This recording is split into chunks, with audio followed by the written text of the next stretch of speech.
요한복음 4장입니다. 하나님 말씀 요한복음 4장 43절에서 54절 말씀입니다.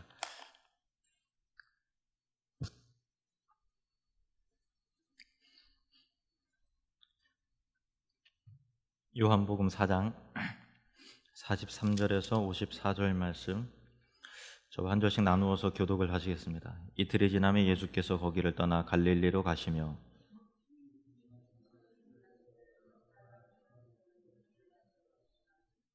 갈릴리에 이르심에 갈릴리인들이 그를 영접하니 이는 자기들도 명절에 갔다가 예수께서 명절 중 예루살렘에서 하신 모든 일을 보았음이더라.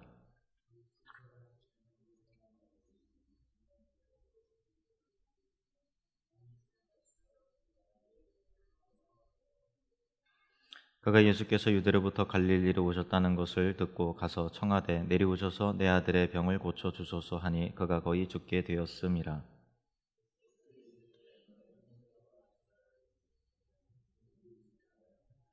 신하가 이르되 주여 내 아이가 죽기 전에 내려오소서.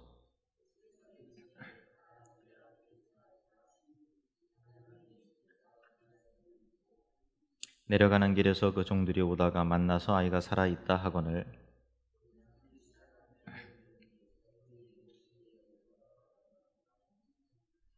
그의 아버지가 예수께서 내 아들이 살아있다 말씀하신 그때인 줄 알고 자기와 그 온 집안이 다 믿으니라.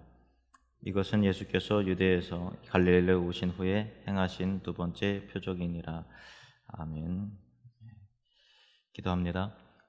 하나님, 말씀 가운데 진리가 드러나게 하시고 또 그 진리로 행하는 우리가 되게 해 주시옵소서. 예수님의 이름으로 기도드립니다. 아멘. 예수님께서 유대 사역을 마치시고 사마리아를 경유해서 올라오셔서 이제 그 북쪽에 있는 갈릴리 지역에 다시 오셨습니다. 오늘 본문 가운데는 두 가지 사건이 연이어서 나오는데, 하나는 갈릴리 지역에 도착하셔서 사람들의 환영을 받으신 거고, 또 한 가지는 왕의 신하의 아들이 병들어 죽게 되었는데 그 아들을 살리신 사건이 이어서 기록이 되어 있습니다. 근데 두 가지 사건이 쉬운 이야기지만 이해하려고 생각하면 어려운 그런 본문이에요. 왜냐하면 사람들의 반응과 태도와 예수님께서 하신 말씀과 서로 좀 연결이 잘 안 돼요. 그러니까 좀 뭐랄까 어려워요. 좀 아이러니한 부분도 있고 그렇습니다. 왜 그런가 하면은 43절부터 45절 말씀을 보시면 43절에서 45절, 이틀이 지나면 예수께서 거기를 떠나 갈릴리로 가시며 친히 증언하시기를 선지자가 고향에서는 높임을 받지 못한다 하시고 갈릴리에 이르시매 갈릴리인들이 그를 영접하니 이는 자기들도 명절에 갔다가 예수께서 명절 중 예루살렘에서 하신 모든 일을 보았음이로다. 아멘.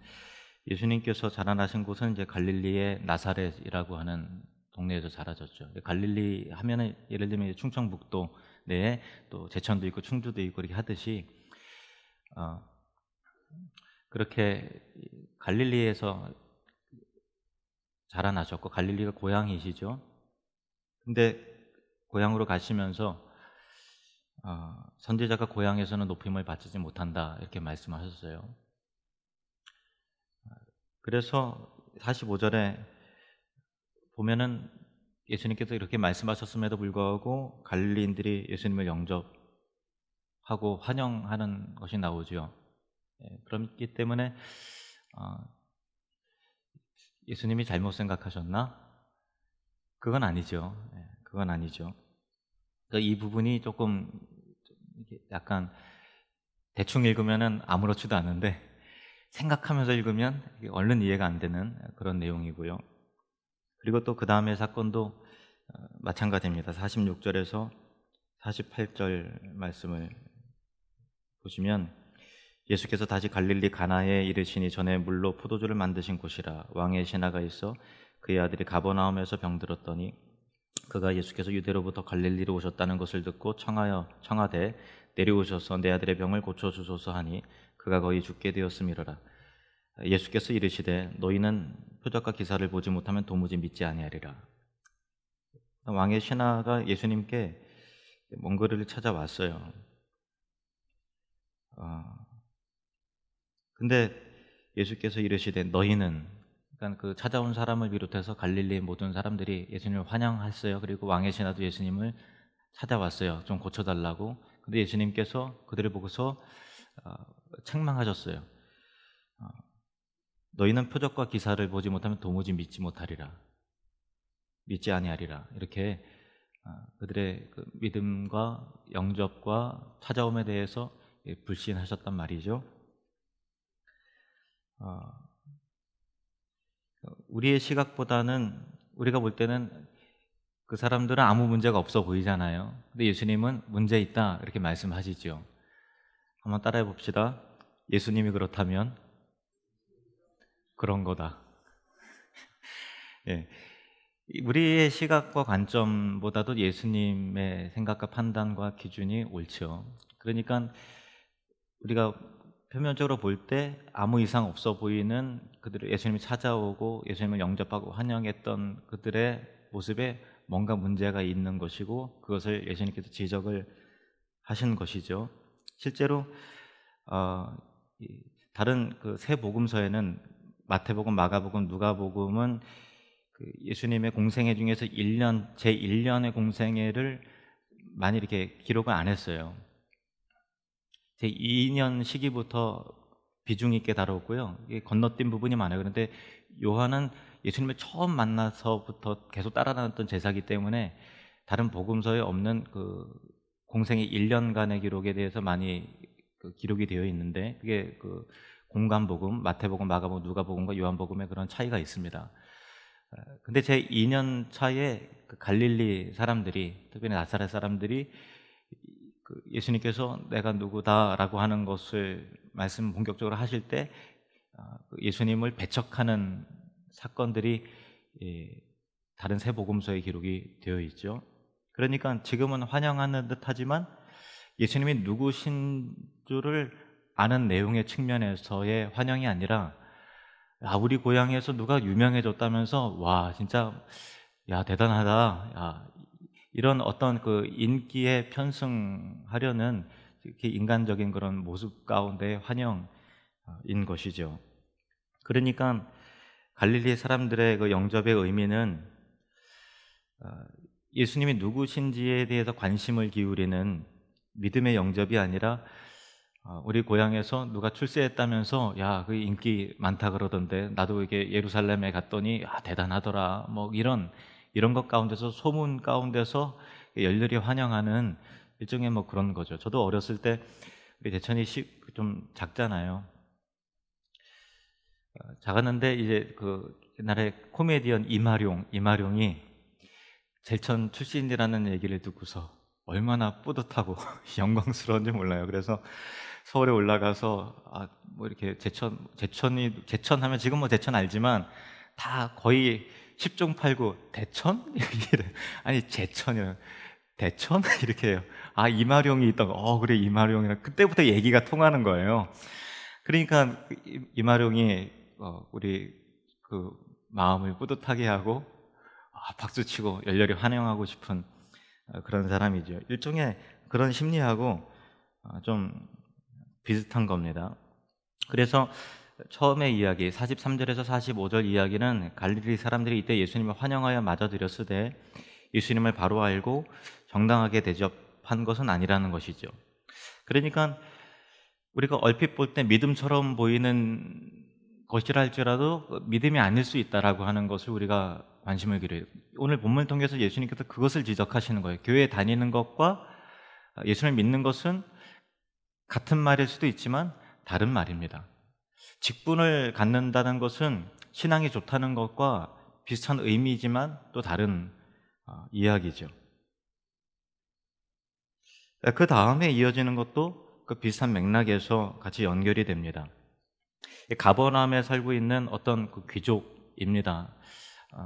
정확한지는 모르겠습니다만은 그 헤롯 안디바스의 궁정의 신하였는데, 헤롯 안디바스의 궁정의 신하 사람이었기 때문에 유대인이 아니라 이제 로마인이었을 가능성이 있다, 이렇게 학자들은 보고 있는데, 다른 복음서에 나오는 이 백부장과는 다른 사람입니다. 비슷한 이야기지만 좀 다릅니다. 근데 그의 아들이 병이 들었습니다. 지위가 높은 사람인 만큼 백방으로 아들의 병을 고치기 위해서 다 수단과 방법 다 써봤겠죠. 그런데 효험이 없었어요. 그래서 정말 이제는 어찌할 수 없는 아들의 죽음을 지켜볼 수밖에 없는 상황 속에서 능력이 있으시다라고 하는 그 예수라고 하는 사람이 갈릴리에 있다가 드디어 유다 지역에 있다가 갈릴리로 돌아오셨다라고 하는 이야기를 듣고서 이 가버나움에서 갈릴리 가나까지, 그 가나 혼인잔치 있었던 그 가나까지, 예수님이 계신 가나까지 이게 온 거예요. 약 한 40km 정도 됩니다. 40km가 어느 정도 거리인가 하면은 우리 교회에서 내비게이션으로 원주 이마트 딱 찍으면 39점 몇 킬로 딱 나오더라고요. 그 정도 거리예요. 차 타고 온 게 아니라 이제 헐레벌떡 온 거예요. 그런데 지형이 평평하지가 않고요. 이 가버나움부터 이 갈릴리는 이게 오르막이에요. 그리고 또 급경사가 있어서 가나 지역에 보면은 그 좀 뭐 이렇게 오르막길이 이게 많다고 그래요. 그러니까 마치 치악선 넘어서 원주 가듯이 그렇게 힘겹게 절박한 마음으로 예수님께 찾아온 그런 것이죠. 저분이라면 내 아들을 고칠 수 있을 것이다 라면서 간절한 마음으로 확신을 가지고 그렇게 온 것입니다. 47절부터 48절 말씀 같이 읽겠습니다. 47절에서 48절 같이 읽겠습니다. 시작. 그가 예수께서 유대로부터 갈릴리로 오셨다는 것을 듣고 가서 청하되 내려오셔서 내 아들의 병을 고쳐주소서 하니 그가 거의 죽게 되었음이라. 예수께서 이르시되 너희는 표적과 기사를 보지 못하면 도무지 믿지 아니하리라. 아멘. 그 살려달라는 이야기를 듣고서 그래, 참 여기까지 절박한 마음으로 왔구나, 너의 믿음이 참 귀하다라고 예수님께서 칭찬하시거나 그러지 않고 오히려 책망을 하셨어요. 너희는 표적과 기사를 보지 못하면 도무지 믿지 아니하리라. 따라합시다. 예수님이 그렇다면 그런 거다. 예. 다시 말해서 이 왕의 신하는 예수님이 누구신가에 대한 믿음으로 온 게 아니라 어떤 공리적인, 실리적인 생각 가운데서 온 거예요. 공리주의라는 말은 19세기 중반에 영국에서 나타난 사회 사상이잖아요. 최대 다수의 최대 행복, 그러니까 행복 추구, 행복을 위해서 또 어떤 효용성을 위해서 그것이 최고의 가치를 두는 거잖아요. 그런데 이 공리주의가 사회의 어떤 이념과 현대인의 생각에 사로잡히기 이전에도 사실은 행복 추구라고 하는 것은 어떤 그 모든 사람들의 기본적인 가치 추구죠. 행복했으면 좋겠다라고 하는 그런 거예요. 행복을 위해서 다른 것을 희생하고 또 이렇게 행복을 얻으려고 하는 그런 거잖아요. 그러니까 이게 나에게 이익이냐, 나에게 행복에 도움이 되는 일이냐, 내 문제를 좀 고칠 수 있느냐라고 하는 그런 것에 최대 가치를 두는 정신이 공리주의잖아요. 제가 목회 초기에 어떤 성도님과 대화하다가 제가 왜 예수님을 믿으세요? 이렇게 물어보니까 그분이 이렇게 대답을 하시더라고요. 예수님 믿어야 행복하니까요. 제가 그 얘기를 듣고서 맞는 것도 아닌데 아닌 것도 같고, 뭔가 허전한, 충분하지 못한, 그렇다고 아니라고 부인은 못하지만 온전하지 못한 그런 것 가운데서 제가 이 부분에 대해서 좀 깊게 생각했던 적이 있어요. 행복하기 위해서 예수님을 믿는다라는 말이 틀린 말은 아닌데 그렇다고 온전한 말도 아니고, 과연 맞는 것인가, 온전한 대답인가 라고 하는 것이죠. 그래서 이 시대 정신 가운데서 그 행복 추구, 그것이 어떤 공리주의 사회 속에서의 최대 가치예요. 행복이라는 키워드가 사람의 귀에 솔깃하다고요. 그래서 복음을 소개를 할 때 공리주의 사회 속에서 살아가는 그 불신자들을 접근하는 방법으로 행복이라고 하는 단어를 사용해서 복음을 넣어서 전달을 하죠. 저도 뭐 그렇게 합니다. 그래서 예수님을 믿으면 행복해집니다. 또 행복의 시작 예수 그리스도 이렇게 하지요. 맞는 말이죠. 예수님 믿으면 행복해지지요. 근데 행복해지기 위해 예수님을 믿는다라고 할 때 과연 그것이 온전한 믿음일까라고는 좀 우리가 생각을 해봐야 된다는 거죠. 어떤 분이 그렇게 말하더라고요. 하나님이 있는지 없는지 어떻게 믿느냐. 하나님이 있다는 것도 증명하지 못하고, 그런데 또 없다고도 증명하지 못하니까 확률은 50대 50. 그러니까 있는다고 쳐서 믿어서 손해볼 것 없으니까, 없으면 할 수 없는 거고 있으면은 좋은 거고, 그러니까 보험 하나 가입하듯이 예수님 믿으시오, 이렇게 이게 믿지 않는 사람에게 설득을 하는 것을 이게 본 적이 있어요. 물론 이제 그럴듯한 설득이죠. 그렇게 눈높이를 낮춰서 설득하고 권면하는 것은 뭐 괜찮다고 봅니다만은, 누군가를 설득하고 다가가기 위한 걸로 제시된 그 명제를, 그 대답을 신앙의 정답으로 삼는 것과는 좀 다른 측면이라는 거예요. 그러니까 우리가 예수님을 믿는 이유는 내 행복과 내 이익의 여부를 떠나서 예수님이 누구신가에 대한 분명한 이해와 신앙 고백이 담겨져 있어야 되는 것이죠. 베드로가 주는 그리스도시요 살아계신 하나님의 아들이십니다 라고 고백을 했잖아요. 그 위에 내가 이 교회를 세우겠다 말씀하셨단 말이에요. 그 신앙 고백 위에 신앙은 자라나고 세워지게 된다는 것이죠. 예수님 믿으면 내가 행복해지기 때문에, 여러 문제가 해결되기 때문에 주님 믿습니다. 물론 그 결과적으로 행복해지죠. 그런데 행복해지기 때문에 예수를 믿는 것이 아니라 주는 그리스도시요 살아계신 하나님의 아들이시기 때문에 내가 믿나이다 라고 하는 분명한 신앙 고백적 믿음이 있어야 된다는 것이죠. 이 귀족이, 이 왕의 신하가 예수님을 찾아온 이유는 내 아들의 병을 고칠 수만 있다면 누구라도 좋다며 지푸라기라도 잡는 심정으로 온 거예요. 물론 우리도 그런 생각에서 초출발을 할 수 있어요. 저분이라면 내 병을 고칠 수 있을 것이다, 저분이라면 내가 어려운 가운데 이겨낼 힘을 주실 것이다 라고 하는 그런 것이죠. 그런데 그것을 신앙의 전부로, 정답으로 지고 있으면 안 된다라고 하는 것입니다. 예수님을 향한 믿음의 고백, 이 왕의 신하는 예수님이 누군지에 대한 그런 이해와 관심보다도 저분이 내게 도움이 될 것이라고 하는, 저분의 능력을 갖다 쓰면 내 어려운 문제가 해결될 것이라고 하는 공리주의적, 실리적 자기 열심이었던 것이죠. 다른 사람들은 몰라요. 환영하면 믿음이 있나 보다 생각하고, 예수님께 찾아와서 내 아들을 고쳐주소서 하면 믿음이 있구나 생각해요. 근데 예수님은 그 중심을 아시는 거예요. 그거는 믿음이 아니야, 자기 열심이야. 그 믿음은 실리적 이익을 챙기려는 마음이야. 예수님께서 그것을 보시고 책망하시는 거예요. 그래서 너희는 내 표적과 기사를 보지 못하면 도무지 믿지 못하리라, 이렇게 말씀하셨던 것입니다. 자, 47절부터 49절 말씀 같이 읽겠습니다. 시작.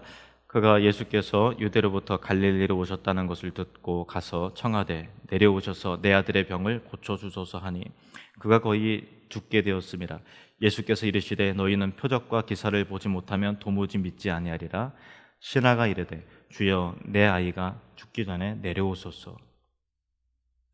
다시 말해서 너희는 표적과 기사만 보려고 하지 내가 누구냐에는 관심이 없다라고 하는 일종의 책망이죠.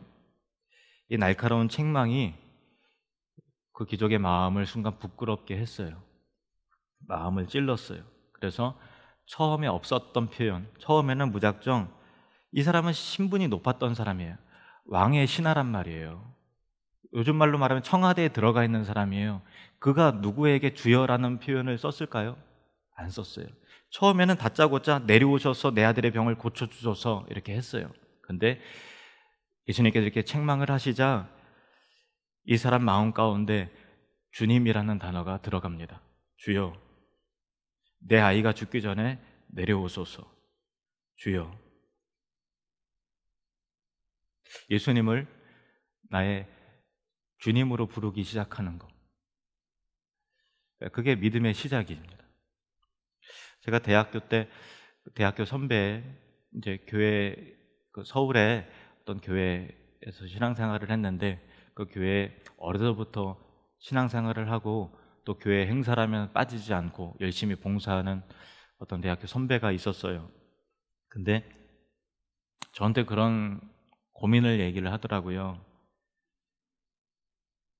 같이 이게 통성기도 하는데 눈을 뜨고 기도를 안 하는 거예요. 그래서 형, 왜 기도 안 해? 물어보니까, 태규야, 나는 교회 오랫동안 다녔어도 주님이라는 말이 안 나와. 하려고 했는데 안 나와. 왜? 하면 되죠. 근데 안 나와. 하나님을 아버지라고 고백해 본 적이 없어. 안 나와.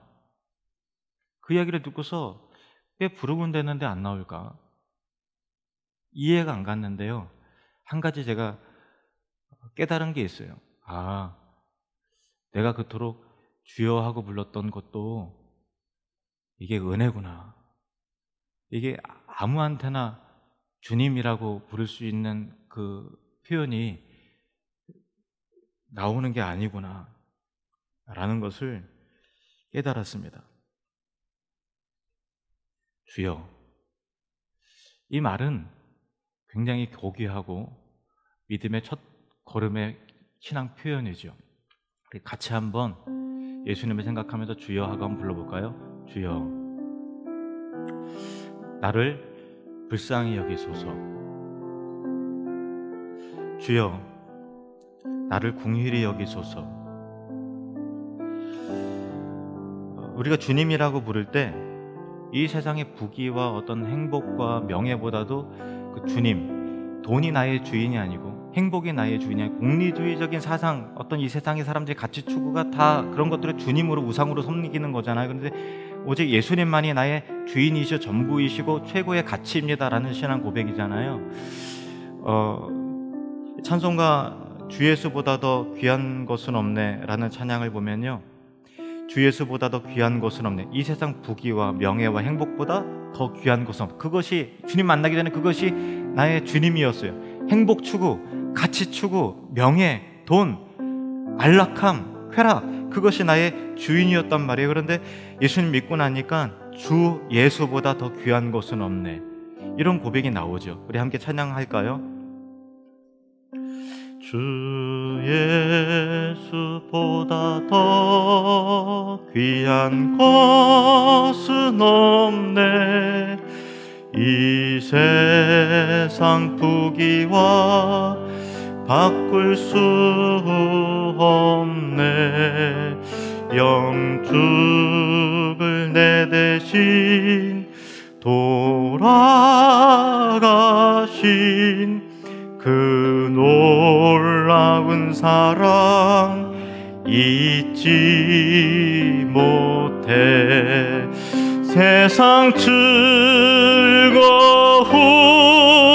다 버리고 세상 자랑 나 버렸네.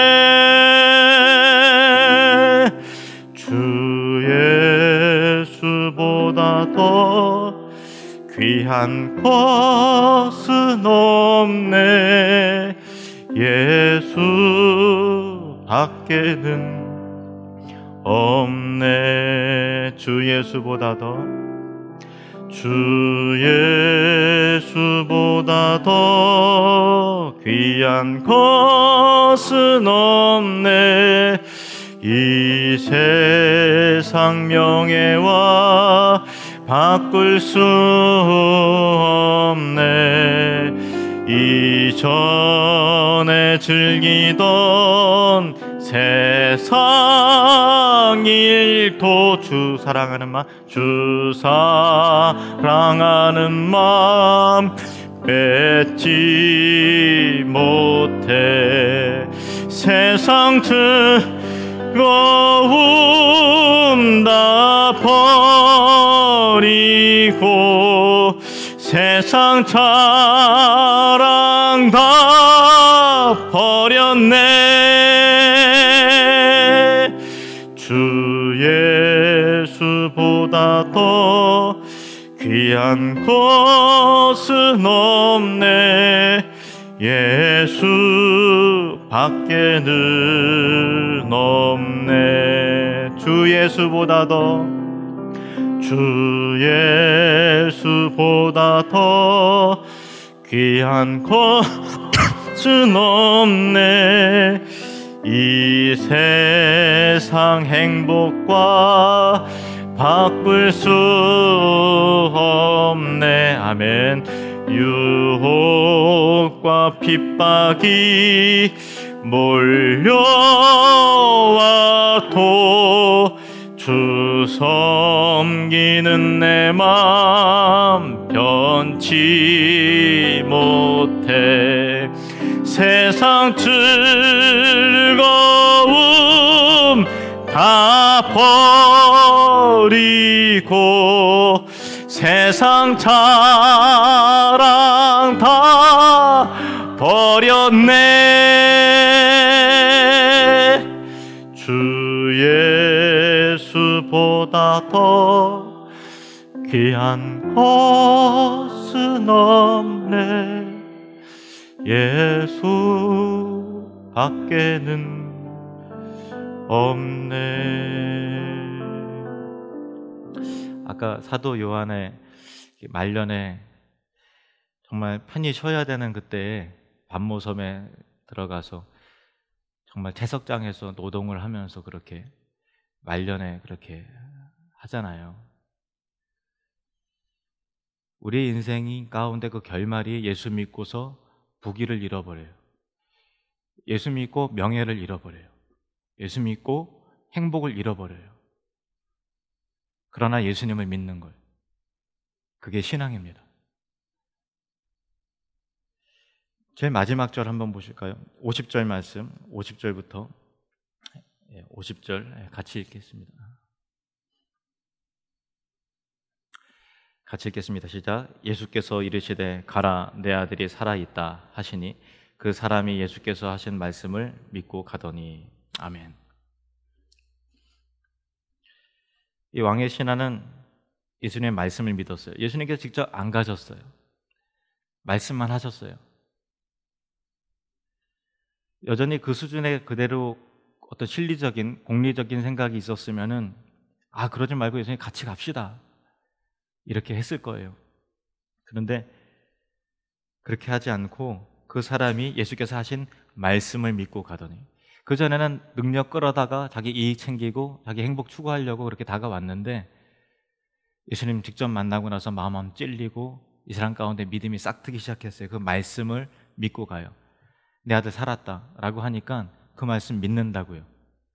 같이 한번 따라해 볼까요? 예수님이 그렇다면 그런 거다. 그렇다 그러니까 예수님의 그 말씀을 믿는 거예요. 말씀을 믿는다는 것은 예수님의 인격성을 믿는 거예요. 예수님의 능력과 신성을 믿는 거죠. 예수님의 말씀을 믿지 않으면 예수님을 믿는 것이 아니죠. 예수님의 말씀을 믿는 것이 예수님의 인격을 믿는 것이고 바로 예수님을 믿는 것입니다. 어떻게 되었을까요? 51절부터 53절까지 같이 읽겠습니다. 시작. 내려가는 길에서 그 종들이 오다가 만나서 아이가 살아있다 하거늘 그 낫기 시작한 때를 물은즉 어제 7시에 열기가 떨어졌나이다 하는지라. 그의 아버지가 예수께서 내 아들이 살아있다 말씀하신 그때인 줄 알고 자기와 그 온 집안이 다 믿으니라. 아멘. 예수님께서 아이가 살아있다 라고 말씀하신 그 시각을 계산하니까 유대인의 시간으로 오후 이제 7시인데 우리 시각으로는 오후 1시예요. 그래서 시간이 걸려서 이렇게 오면서 밤에 어디쯤 잤겠죠. 아침에 일어나서 다시 이렇게 오는데 종들을 만난 거예요. 아이가 살아있다라는 이야기를 들었어요. 언제? 어제 7시에 그랬습니다. 예수님께서 내 아이가 살아있다라고 하는 그 시각에 그랬던 거예요. 그의 아버지가 예수께서 내 아들이 살아있다 말씀하신 그때인 줄 알고 자기와 그 온 집안이 다 믿으니라. 진짜 믿음이 생겨나게 된 것이죠. 이제는 공리적이고 실리적인 자기 행복 추구 때문에 예수님 끌어당겨서 쓰는 그런 믿음이 아니라 말씀으로 아들을 고치신 예수님이 이제는 누구인지를 알기 때문에 그런 믿는 믿음으로 신앙이 그 사건을 통해서 성숙된 것입니다. 저와 여러분의 믿음이 그렇게 자라나게 되시기를 주님의 이름으로 축복합니다.